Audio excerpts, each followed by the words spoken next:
Kwa jina la Baba na Mwana na Roho Mtakatifu, amina. Tumsifu Yesu Kristo milele, amina. Ndugu zangu katika Kristo, karibu tena katika tafakari ya leo, na tafakari yetu itakuwa ni juu ya sherehe ya matawi. Leo tutasikia juu ya sherehe ya matawi katika kipindi hiki cha Kwaresma, na ikiwa ni Dominika ya 6 ya mwisho ya Kwaresma kuelekea Juma Kuu, ambalo juma hilo litaambatana na Pasaka, Dominika ya Pasaka. Basi karibuni tuweze kusikiliza tafakari hii inayotolewa katika chaneli hii pendwa ya Tafakari Tena TV. Karibuni sana.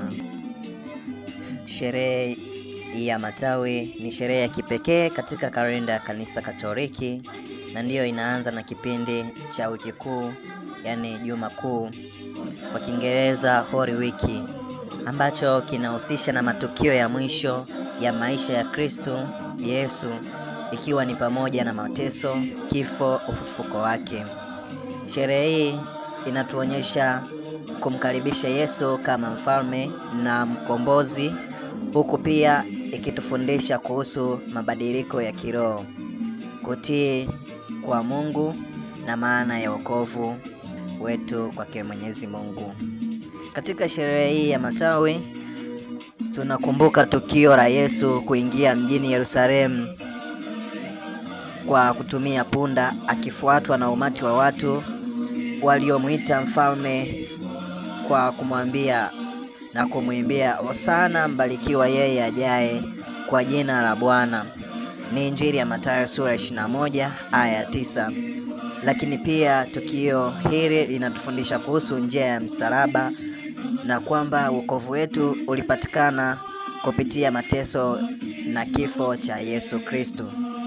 Vile vile leo tutaona sherehe hii ya matawi tukiona Yesu akiingia Yerusalemu, sherehe ya ukuu na uvunjifu wa dunia.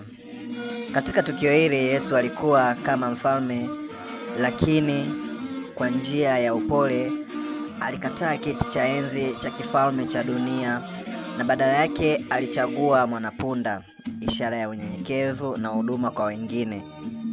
Umati wa watu walimkaribisha kwa furaha, wakimwita mfalme wa Israeli na kumtukuza kwa matawi ya mitende. Hata hivyo, maisha yake hayakuwa na utukufu wa kifalme kama watu walivyotarajia, bali alikufa kwa ajili ya wokovu wa wanadamu.